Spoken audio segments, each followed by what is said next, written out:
நமக்கெல்லாம் அருணகிரிநாதர் அப்படிங்கிற அந்த பெயரை தெரியும்.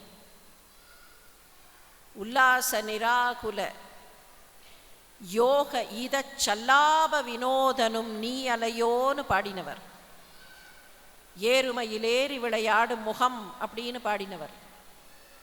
அப்பா நீதான் அப்பா எனக்கு எல்லாம்னு பலவிதமாக அந்த முருகனை க்ஷேத்திரமாக துதித்தவர்.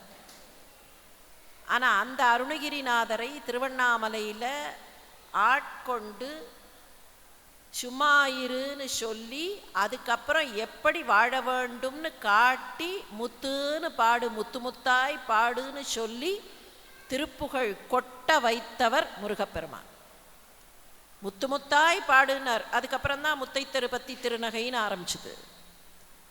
சரி, அருணகிரிநாதர் கூட ஒரு 350-400 வருஷத்துக்கு முன்னால, அதுக்கப்புறம்லாம் எங்களுக்கு தெரியலையே, அதுக்கப்புறம்லாம் அப்படி நடந்துதா, அப்படிலாம் நடக்குமா அப்படின்னு கேட்டால் ஒரு 100 வருஷத்துக்கு முன்னால் நடந்த ஒரு சம்பவம். 100 வருஷம், 100, 105 அந்த மாதிரி ரேஞ்சில் இருக்கலாம். அப்படி நடந்த ஒரு சம்பவத்தை மாத்திரம் பார்த்து இன்னைக்கு நாம் நிறைவு பண்ணுவோம். ராமேஸ்வரத்துக்கு பக்கத்தில் பாம்பன்னு ஒரு சின்ன ஊர் இருக்கு.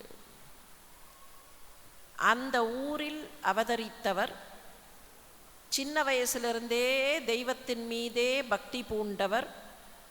சாதாரண லௌகீக வாழ்க்கை வேண்டாம்னு சொல்லிட்டு இந்த லௌகீக வாழ்க்கைக்கு இடம் கொடுக்காமல் முழுக்க முழுக்க முழுக்க ஆன்மீக வாழ்க்கை வாழ்ந்தவர். அவருக்கு பேரே பாம்பன் சுவாமிகள். இந்த பாம்பன் சுவாமிகள் சென்னையில் வந்து வாழ்ந்தார். பிரிட்டிஷ் காலத்து சென்னை. அப்படி சென்னையில் வந்து வாழ்ந்தபோது என்னாச்சு, ஒரு நாள் இப்பெல்லாம் சொல்கிறோம் இல்லையா, ஜார்ஜ் டவுன் பாரிஸ் பக்கத்தில் அப்படின்னு சொல்கிறோமே, அப்போ நினைத்து பாருங்கள், நிறைய வணிக நிறுவனங்கள் இருந்த இடம். தெருவெல்லாம் கொஞ்சம் குறுகலாக தான் இருக்கும் அங்கே.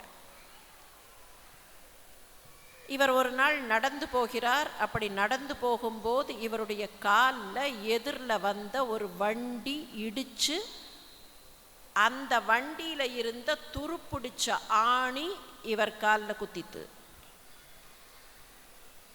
துருப்பிடிச்ச ஆணி குத்தினது மாத்திரமில்லை, இவர் கீழே விழுந்து அந்த வண்டி இவர் மேலே ஏறி அதனால் காலில் எலும்பில் அடி. எலும்பில் அடி, ஆங்கிள்னு சொல்கிறோமா இல்லையா, கணுக்கால் பகுதி. அந்த கணுக்கால் பகுதியில் எலும்பு முறிந்து விட்டது. பாம்பன் சுவாமிகளுக்கு அப்போ வயசு 70 தாண்டி 70க்கு பக்கத்தில். 70 வயதுக்காரருக்கு எலும்பில் முறிவு ஏற்பட்டால் அப்பெல்லாம் என்ன ட்ரீட்மெண்ட் இருந்தது? மருத்துவமனைக்கு அழைத்து கொண்டு போனார்கள். இப்போ இருக்கிற பொது மருத்துவமனை, ராஜீவ்காந்தி மருத்துவமனைன்னு சொல்கிறோமே, அதே மருத்துவமனை.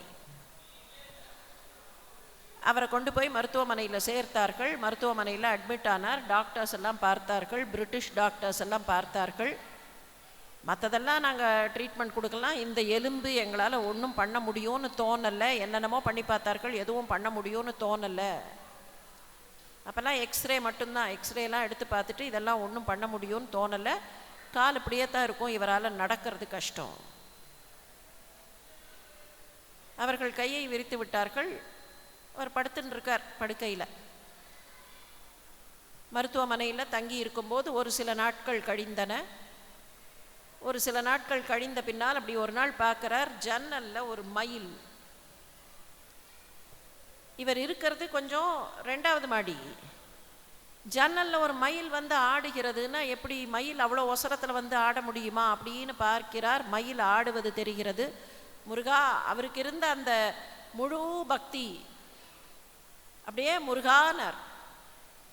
முருகான்னு கையெடுத்து கும்பிட்டார்.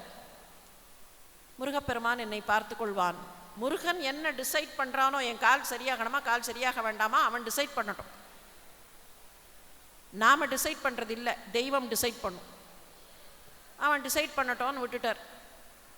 அடுத்த நாள் மருத்துவர்கள் வருகிறார்கள். மறுபடியும் ஒரு எக்ஸ்ரேலாம் எடுத்து பார்த்துடலாமா அப்படின்னு சொல்லி அவரை உட்காருங்கள்னு சொல்லுகிறார்கள். காலை நன்றாக அசைக்க முடிகிறது, கால் சரியாயிட்டா மாதிரி இருக்குங்கிறார். அதுக்கப்புறம் அவர்கள் பரிசோதனைகள்லாம் பண்ணி பார்க்கிறார்கள்.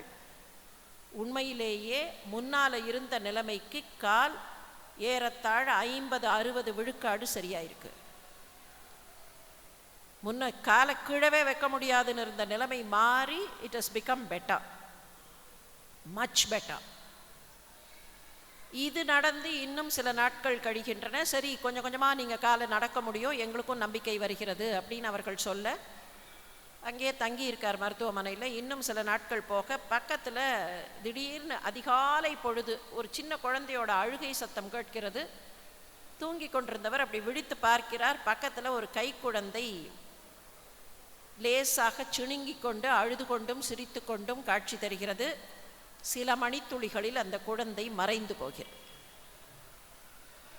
முருகன்தான் வந்துவிட்டான் என்று நம்புகிறார். அந்த நம்பிக்கைக்கு ஏற்ப அடுத்த சில நாட்களிலேயே மருத்துவமனையை விட்டு நன்றாக நடந்து வெளியில் வந்தார்.